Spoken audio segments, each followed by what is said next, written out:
You are listening to the FTWpodcast.com, where we talk about wrestling in all of its laughable glory. Here's a clip from this week's episode. Kharma announced on Raw that she was taking time off to have a child and is currently having a high-risk pregnancy. I'm assuming using trapeze and a cannon. In doing so, she said that... What do you think it means?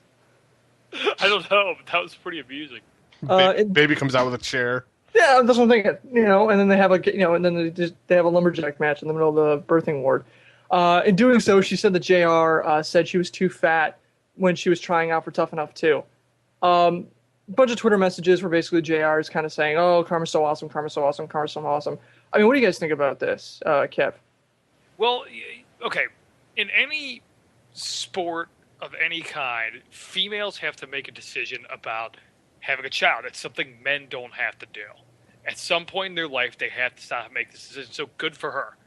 Whether it happened by accident, whether it was legit, whatever it was, you have to make this decision in your life if you're a female. So, the timing sucks.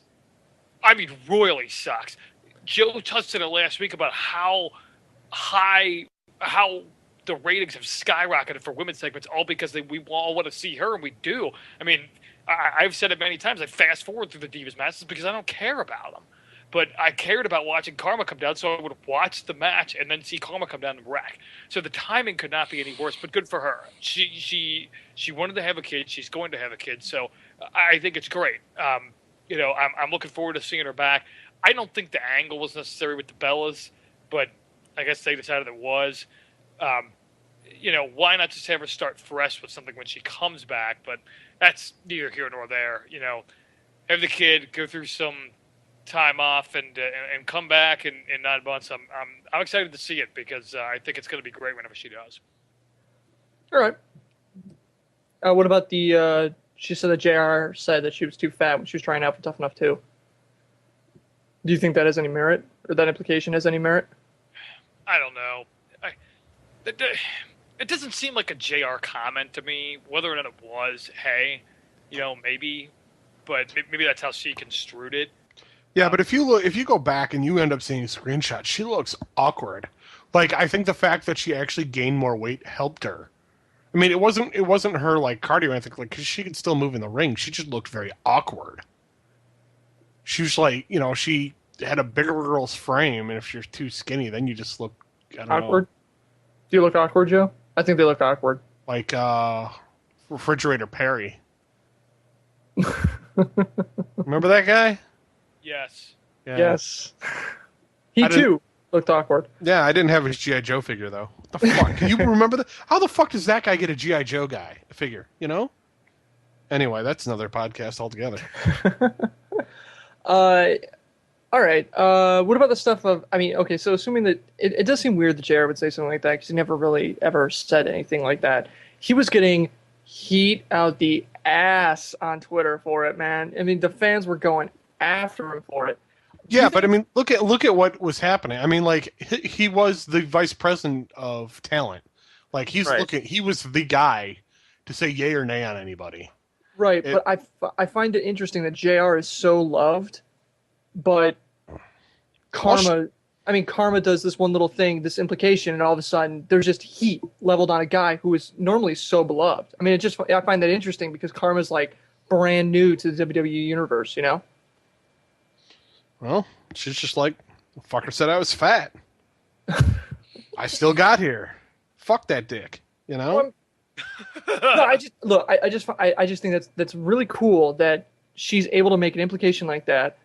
That's what happens, and then, all these people heap on JR on Twitter with like hate out, just like mountains and mountains of hate. She never had a match. She never had a segment except for this one thing where she came out and said, "I'm pregnant. I'm leaving," and goodbye for a year. I just think that's so cool that she's able to leverage that kind of thing when she really hasn't been around for very long. And JR has been around forever. I mean, he was calling wrestling announcements, like 400 years ago. I mean, what do you think, Rob?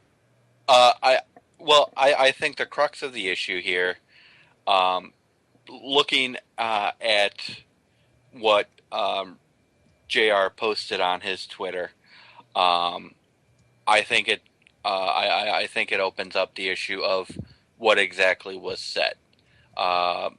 If JR is telling the truth and he said that Kharma is not a standard issue WWE diva, that she'll never be a diva, I can see where, Kharma might take that as being called fat, but JR means it as a compliment because he's going on about her talents in other areas, that she's a great wrestler, that she has all these other pluses, but he probably that she'll never fit the mold that WWE has for divas, especially at the time when Kharma tried out. When Kharma tried out for the WWE, it was, you fit our model of what we consider a diva or you don't get a job here. See, I don't think he actually called her fat. I think that's where he's like, I didn't call her fat.